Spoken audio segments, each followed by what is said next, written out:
চট্টগ্রাম বন্দর সম্প্রসারিত না হলে দেশের উন্নয়ন সম্ভব নয় বললেন প্রধান উপদেষ্টা। কালুরঘাট সেতুর ভিত্তিপ্রস্তর স্থাপন যোগ দেবেন চট্টগ্রাম বিশ্ববিদ্যালয়ের সমাবর্তনে। প্রধান উপদেষ্টার বাসভবন অভিমুখে জগন্নাথ বিশ্ববিদ্যালয়ের শিক্ষার্থীদের লং মার্চ, পুলিশের লাঠিচার্জ, সাম্য হত্যার প্রতিবাদে দাবিতে বিক্ষোভ, ভিসির পদত্যাগ দাবি ছাত্রদলের। দুদকের মামলায় জামিন পেলেন ডাক্তার জুবাইদা রহমান। নিবন্ধন ফিরে পেতে জামায়াতে ইসলামীর আপিল শুনানি শেষ, রায় 1 জুন। ইশরাক হোসেনকে মেয়রের দায়িত্ব বুঝিয়ে দেওয়ার দাবিতে নগর ভবনের সামনে ঢাকাবাসীর বিক্ষোভ, কাল অবস্থান কর্মসূচি।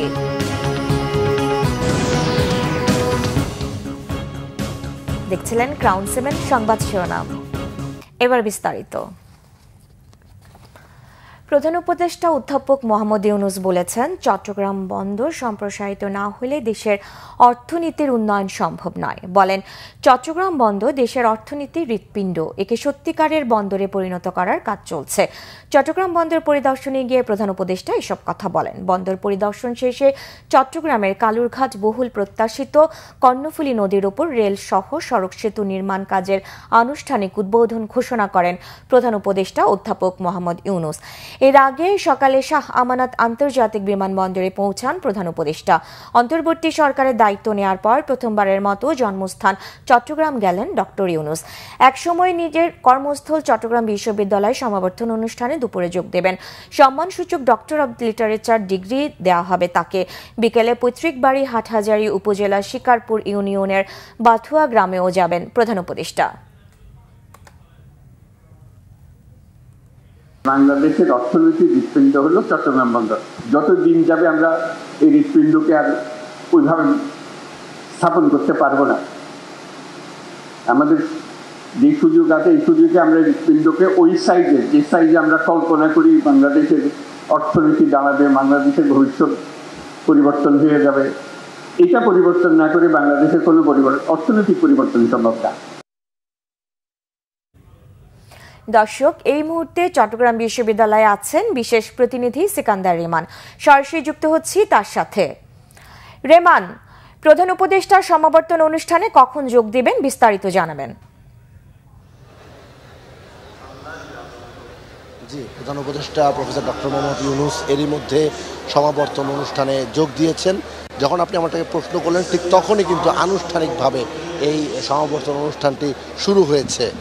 প্রফেসর ইউনূস ছাড়াও কিন্তু এখানে শিক্ষা উপদেষ্টা প্রফেসর চৌধুরী রফিকুল আবরার রয়েছেন এবং এই বিশ্ববিদ্যালয়ের দীর্ঘ দিন পরে কিন্তু এই সমাবর্তন হচ্ছে, পঞ্চম সমাবর্তন এটি। এবং এই পঞ্চম সমাবর্তনে সারা দেশ থেকে এই বিশ্ববিদ্যালয়ের শিক্ষার্থীরা অংশগ্রহণ করেছে এবং আজকের এই সমাবর্তনটা খুবই গুরুত্বপূর্ণ বিশ্ববিদ্যালয়ের শিক্ষক এবং শিক্ষার্থীদের জন্য। তার কারণ হলো আজকের এই সমাবর্তনে ক্ষুদ্র ঋণের মাধ্যমে দারিদ্র্য বিমোচন এবং বিশ্বজুড়ে শান্তি প্রতিষ্ঠায় ভূমিকার জন্য অধ্যাপক ডক্টর মোহাম্মদ ইউনূসকে সম্মানসূচক ডিলিট ডিগ্রি দেবে চট্টগ্রাম বিশ্ববিদ্যালয়।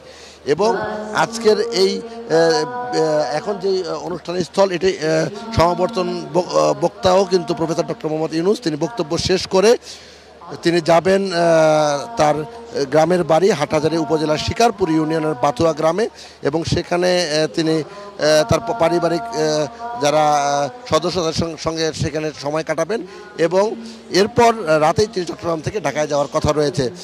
এই একটি বিষয় উল্লেখযোগ্য যে আজকে এখানে যারা শিক্ষার্থী এবং শিক্ষক তাদের সঙ্গে আমরা কথা বলেছিলাম, তারা আমাদেরকে জানিয়েছেন যে 1972 সালে প্রফেসর ডক্টর মোহাম্মদ ইউনূস এই বিশ্ববিদ্যালয়ের অধ্যাপনার মধ্য দিয়ে তার চাকরি জীবন শুরু করে। আজকেও তিনি তার প্রিয় বিশ্ববিদ্যালয়ে আসলেন, তবে সরকার প্রধান হিসেবে, এবং প্রধান উপদেষ্টার কাছ থেকে দিক নির্দেশনামূলক বক্তব্য শোনার জন্য শিক্ষার্থীরা, শিক্ষকরা এবং আরও যারা এসেছেন সবাই অধীর আগ্রহে অপেক্ষা করছেন। প্রফেসর ইউনূস কিন্তু এই সমাবর্তন অনুষ্ঠানে যোগ দেওয়ার ঠিক আগ মুহূর্তে এখানে র্যালি হয়েছে বিশ্ববিদ্যালয়ের পক্ষ থেকে, সেই র্যালিতেও কিন্তু তিনি অংশ নিয়েছেন। এই হচ্ছে চট্টগ্রাম বিশ্ববিদ্যালয়ের পঞ্চম সমাবর্তন অনুষ্ঠানের সবশেষ তথ্য।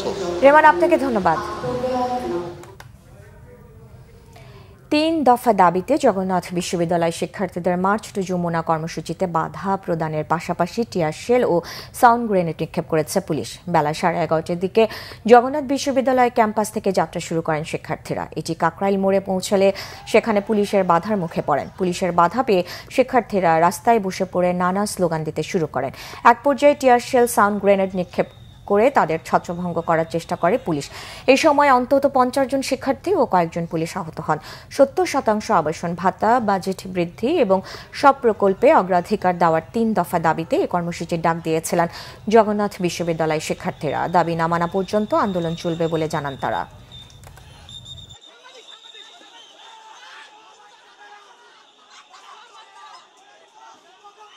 ব্যারিকেডের সামনে ছিলাম, ওখানে আমাদের স্যাররা ছিল, স্যারদেরকে উপেক্ষা করে আমাদেরকে পিটানো হয়েছে। টিয়ার শেল লাগছে ভাই। আমরা আমাদের ন্যায্য দাবি আদায়ের জন্য যমুনা অভিমুখে রওনা হয়েছে, আর তারা আমাদের উপর, আমাদের ভাই বোনদের উপর টিয়ার শেল মারছে রাবার বুলেট দিয়ে। রাজধানীর সোহরাওয়ার্দী উদ্যানে মধ্যরাতে দুর্বৃত্তের ছুরিকাঘাতে ঢাকা বিশ্ববিদ্যালয় শিক্ষার্থী শাহরিয়ার আলম শাম্য নিহতের ঘটনায় জড়িত সন্দেহে 3 জনকে গ্রেফতার করেছে পুলিশ। এ ঘটনায় শাহবাগ থানায় বাদী হয়ে একটি হত্যা মামলা দায়ের করেছেন শাম্যের বড় ভাই SM শরীফুল আলম। এদিকে ছাত্রদলের আর কেউ হত্যার শিকার হলে সরকার পতনের আন্দোলনের হুঁশিয়ারি দিয়েছে ছাত্রদল। ঢাকা বিশ্ববিদ্যালয়ের শিক্ষার্থী শাহরিয়ার আলম শাম্য হত্যার ঘটনায় ক্ষোভে ফুঁসছে শিক্ষার্থীরা। প্রতিবাদে উত্তাল ঢাবি ক্যাম্পাস। সাধারণ শিক্ষার্থীদের পাশাপাশি মিছিল করেছে ঢাকা বিশ্ববিদ্যালয় ছাত্রদল। সেখানে অংশ নেন সংগঠনের কেন্দ্রীয় নেতারা। দুপুর 12টার দিকে রাজু ভাস্কর্য থেকে মিছিলটি বের হয়ে ঢাকা বিশ্ববিদ্যালয়ের কেন্দ্রীয় মসজিদের সামনে দিয়ে মধুর ক্যান্টিন ঘুরে উপাচার্যের বাসভবনে গিয়ে শেষ হয়। শিক্ষার্থীদের নিরাপত্তা দিতে ব্যর্থতার দায়ে ভিসি, প্রক্টর ও স্বরাষ্ট্র উপদেষ্টার পদত্যাগের দাবি সাধারণ শিক্ষার্থী ও ছাত্রদলের নেতাকর্মীদের। সেখানে সংক্ষিপ্ত বক্তব্যে ছাত্রদল নেতারা শাম্য হত্যা নিয়ে শিবিরের মিথ্যাচারের নিন্দা জানান। একই সাথে বিশ্ববিদ্যালয় প্রশাসনের নীরব ভূমিকা এবং ভিসির আচার আচরণের নিন্দা জানান তারা। এদিকে বাদ জোহর ঢাকা বিশ্ববিদ্যালয়ের কেন্দ্রীয় মসজিদে শাম্যর জানাজার নামাজ হবে। এতে অংশ নেন শাম্যর সহপাঠী সহ বিশ্ববিদ্যালয়ের বিভিন্ন বিভাগের শিক্ষার্থী ও শিক্ষকরা। দুর্বৃত্তের ছুরিকাঘাতে ঢাকা বিশ্ববিদ্যালয়ের শিক্ষার্থী শাম্য নিহতের প্রতিবাদে উত্তাল ক্যাম্পাস। সেখানে আছেন সিনিয়র রিপোর্টার ফররুক বাবু। সরাসরি চলে যাচ্ছি সেখানে। বাবু, শাম্য হত্যার প্রতিবাদে ক্যাম্পাসে কি এখনো বিক্ষোভ চলছে? সর্বশেষ পরিস্থিতি আমাদের জানাবেন। আপনি জানেন যে সকাল থেকেই ঢাকা ইউনিভার্সিটি ক্যাম্পাস আসলে শাম্য হত্যার প্রতিবাদে উত্তাল হয়ে ওঠে। এখানে বিভিন্ন ব্যানারে শিক্ষার্থীরা আন্দোলন করছে। সেই সাথে শাম্য যে ছাত্র রাজনীতির সাথে জড়িত সেই ছাত্র সংগঠনের কেন্দ্রীয় নেতারা এসে এখানে তারা বিক্ষোভ করেছেন এবং তারা বলেছেন এখানে এই ঘটনায় আসলে বেশ কিছু ক্যাম্পাসে ছাত্রদলের বিভিন্ন সময় বিভিন্ন নেতার হত্যার যে ঘটনা এবং কিছুদিন আগে বিশেষ করে বিশ্ববিদ্যালয়ে পারভেজ হত্যার ঘটনা এবং শাম্য হত্যা ঘটনায় দুইটার ঘটনাতে ছুরিকাঘাতে যে নিহতের ঘটনা ঘটেছে সেই বিষয়ে আসলে ছাত্রদলের কেন্দ্রীয় সভাপতি তিনি একদম সরাসরি সরকারকে হুঁশিয়ারি দিয়েছেন যে ক্যাম্পাসে শিক্ষার্থীদের নিরাপত্তার পাশাপাশি ছাত্রদলের নেতা কোথাও যদি আর হত্যা হয় তাহলে সরকার পতনের আন্দোলনে তারা নামার একটা হুঁশিয়ারি দিয়ে দিয়েছেন। সেই সাথে আসলে এখানে শিবিরের সভাপতি এসেছিলেন এবং বিভিন্ন রাজনৈতিক দল এনসিপি তারা এসেছিলেন। তারা এখানে বসে বলেছেন যে ক্যাম্পাসে যে নিরাপত্তার বিষয়টা শিক্ষার্থীদের সেটা বড়ের জন্য আসলে বিশ্ববিদ্যালয়ের প্রশাসন সেখানে তারা দুর্বলতা দেখিয়েছেন এবং বিশ্ববিদ্যালয়ের প্রশাসন তাদের এই উদাসীনতার কারণে ক্যাম্পাসকে এখন আসলে মাদকাসক্তদের একটা আখড়া হিসেবে পরিণত করার দাবি তুলেছেন একসময় ঢাকা ইউনিভার্সিটির শিক্ষার্থী এবং বর্তমানে বিভিন্ন সংগঠনের নেতাকর্মীরা। এবং তারা বলছেন যে এখানে রাতের বেলাতে যে ভবঘুরেদের একটা আবাস স্থলের রূপ নিয়েছে সেই সাথে তারা বলতে চাচ্ছেন যে বিশ্ববিদ্যালয়ের প্রশাসন বরাবরের জন্য তাদের যে ব্যর্থতার দায় দিয়েছে সেই ব্যর্থতার বলি হয়েছেন আসলে শাম্য। তো শাম্যর এই হত্যার বিষয়টি শাম্য হত্যার পরে আসলে পরবর্তীতে এখানে আজ কিছু সময় আগে জোহরের নামাজের পরে শাম্যর জানাজা সম্পন্ন হয়েছে এবং এই জানাজা থেকে এখানে ঢাকা ইউনিভার্সিটির শিক্ষক থেকে শিক্ষার্থীরা তারা অংশগ্রহণ করেছে।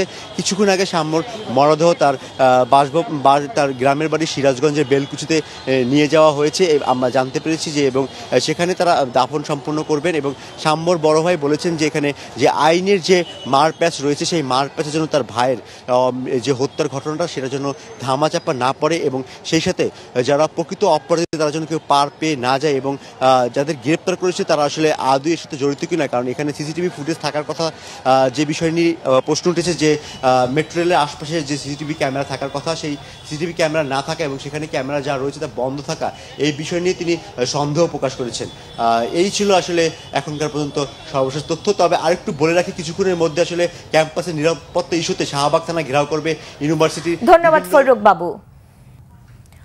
জ্ঞাত আয় বহির্ভূত সম্পদ অর্জনের অভিযোগে দুর্নীতি দমন কমিশন দুদকের করা মামলায় ৩ বছরের সাজার বিরুদ্ধে বিএনপির ভারপ্রাপ্ত চেয়ারম্যান তারেক রহমানের স্ত্রী ডাক্তার জুবাইদা রহমানের আপিল শুনানির জন্য গ্রহণ করেছে হাইকোর্ট। একই সঙ্গে এই আপিল নিষ্পত্তি না হওয়া পর্যন্ত তাকে জামিন দিয়েছে উচ্চ আদালত। বিচারপতি মোহাম্মদ খুসরুজ্জামানের হাইকোর্টের একক বেঞ্চ জুবাইদা রহমানের 587 দিনের বিলম্ব মওকুফ করে গতকাল মঙ্গলবার আপিল করার অনুমতি দেয়।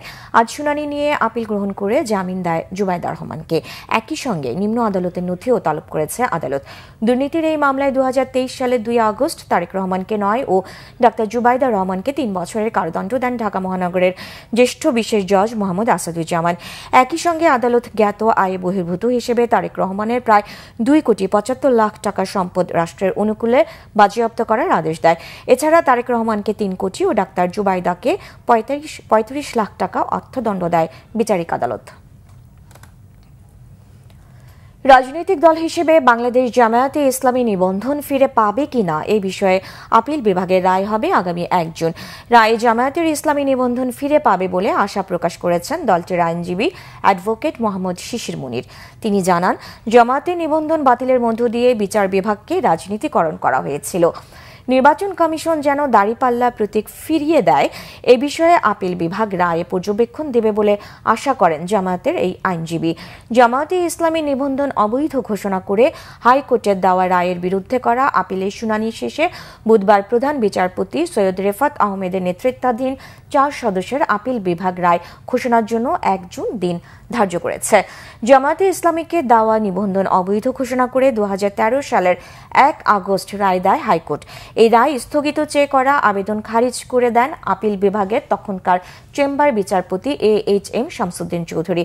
এরপর জামায়াতে ইসলামীর নিবন্ধন বাতিল করে 2018 সালের 7 ডিসেম্বর প্রজ্ঞাপন জারি করে নির্বাচন কমিশন। চেম্বার আদালতের রায়ের বিরুদ্ধে জামায়াতে ইসলামীর করা আপিল ও লিভ টু আপিল 2023 সালের 19 নভেম্বর খারিজ করে আদেশ দেয় আপিল বিভাগ। আওয়ামী লীগ সরকারের পতনের পর বিলম্ব মার্জনা করে আপিল ও লিভ টু আপিল পুনরুজ্জীবিত চেয়ে জামায়াতের করা পৃথক আবেদন গত 22 অক্টোবর মঞ্জুর করে আপিল বিভাগ। আপিলের ওপর 4 দিন শুনানি শেষে রায়ের জন্য 1 জুন দিন ধার্য হল। ইশরাক হোসেনকে মেয়রের দায়িত্ব বুঝিয়ে দিতে নগর ভবনের সামনে মানববন্ধন করেছে ঢাকাবাসী। কর্মসূচি থেকে বৃহস্পতিবার সকালে গণ অবস্থানের ঘোষণা দেওয়া হয়েছে। মানববন্ধনে বক্তারা বলেন, আদালতের রায় ও নির্বাচন কমিশনের প্রজ্ঞাপনের পরও শপথ আয়োজন না করে স্থানীয় সরকার মন্ত্রণালয় জনগণের বিপক্ষে অবস্থান নিয়েছে। প্রয়োজনে আরও বড় আন্দোলনে নামার হুঁশিয়ারি দিয়েছেন ঢাকা দক্ষিণ সিটি কর্পোরেশনের বাসিন্দারা। মিরাজ হোসেন গাজীর রিপোর্ট, ক্যামেরায় ইনামুল হাবিব রুবেল।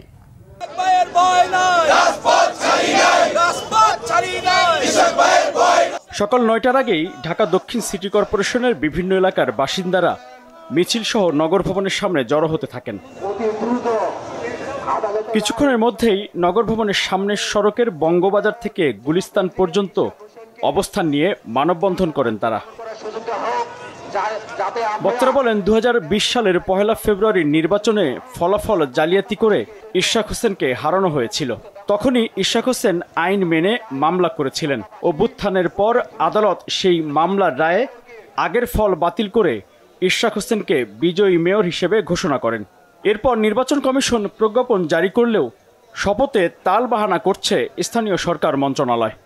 জনতার মেয়র ইঞ্জিনিয়ার ইশরাক ভাইকে অবিলম্বে শপথ করাতে হবে এবং নগর পিতা ইশরাক ভাইকে নগর ভবনে অবশ্যই আসতে হবে, তা না হলে রাজপথ থেকে আমরা উঠে যাব না। যেহেতু ইলেকশন কমিশন গেজেট প্রকাশ করেছে, অতএব আওয়ামী সরকারের মতো আর টালবাহানা না করে আপনি অবিলম্বে জনতার মেয়র ইঞ্জিনিয়ার ইশরাক হোসেনের শপথের ব্যবস্থা করুন। আমাদের সত্যতা যে আমরা পাইছি ইঞ্জিনিয়ার ইশরাক সাহেবকে যে মেয়র হিসাবে পাইছি, আমরা এটা কার্যকর চাই, আর কিছু চাই না। আমাদের দাবি মেয়র ইশরাককে, ওনার পদও আমরা চাই ওনাকে।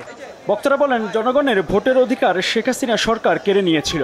এখন আদালত ন্যায় বিচার করলেও ফ্যাসিবাদের দোসররা গণতন্ত্র প্রতিষ্ঠায় বাধা দিচ্ছে।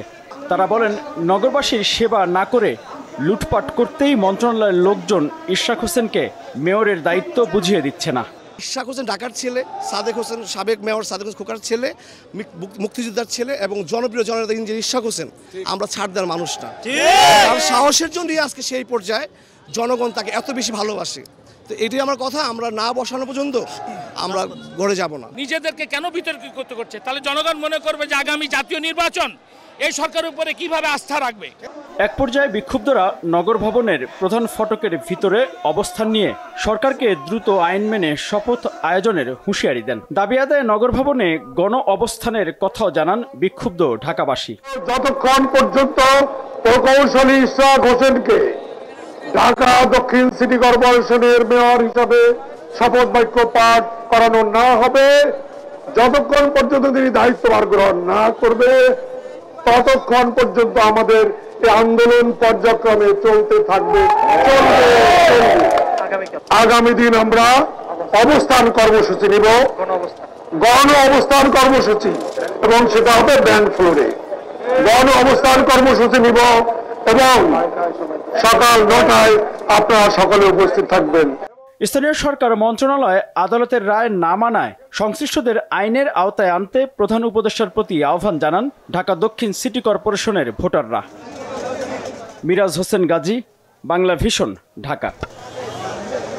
3 কার্যদিবস কলম বিরতির প্রথম দিন পালন করেছে জাতীয় রাজস্ব বোর্ড এনবিআর কর্মকর্তারা। সকাল 10টা থেকে দুপুর 1টা পর্যন্ত এই কর্মবিরতি পালন করেন তারা। এনবিআর সংস্কার ঐক্য পরিষদের ব্যানারে ঘোষণা দেন প্রতিষ্ঠানটির কর্মীরা। ঘোষণায় জাতীয় রাজস্ব বোর্ডের আওতাধীন সকল দফতরে আজ সকাল 10টা থেকে দুপুর 1টা, বৃহস্পতিবার 10টা থেকে 3টা ও শনিবার 10টা থেকে 3টা পর্যন্ত কর্মবিরতি পালনের কথা জানানো হয়। তবে বাজেট প্রণয়ন, আমদানি রপ্তানি ও যাত্রী সেবা কার্যক্রম স্বাভাবিক থাকবে বলেও জানান তারা। তাদের অভিযোগ, সংস্কার পরামর্শ কমিটির সুপারিশ আমলে না নিয়ে একটি পক্ষকে সুবিধা দিতে অধ্যাদেশ রাতের আধারে জারি করা হয়েছে। এটি কার্যকর হলে রাজস্ব ব্যবস্থায় অভিজ্ঞ ও দক্ষদের মূল্যায়ন হবে না বলেও অভিযোগ করেন তারা। এর আগে সোমবার অধ্যাদেশ জারি করে জাতীয় রাজস্ব বোর্ড বা এনবিআরকে 2 ভাগে বিভক্ত করা হয়। সংস্থাটি ভেঙে রাজস্ব নীতি ও রাজস্ব ব্যবস্থাপনা নামে 2টি বিভাগ বানানো হয়েছে।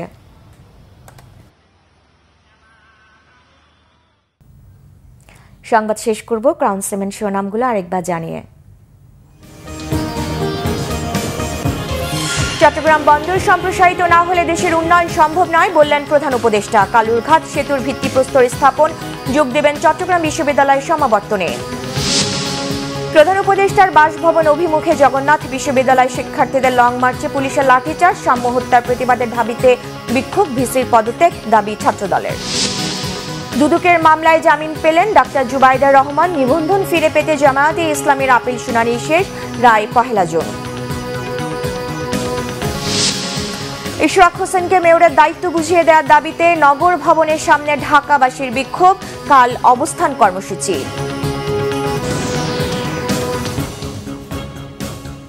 এই ছিল এখনকার মতো। পরের সংবাদ বিকেল 4টায়, এর আগে 3টায় রয়েছে নিউজ টপ 10 দেখার আমন্ত্রণ রইল। এছাড়া বাংলা ভিশন সংবাদ ও সংবাদ সংশ্লিষ্ট অনুষ্ঠান দেখতে ভিজিট করুন www.vvnews24.com ও facebook.com/banglavisionnews এবং সাবস্ক্রাইব করুন youtube.com/banglavisionnews। ধন্যবাদ।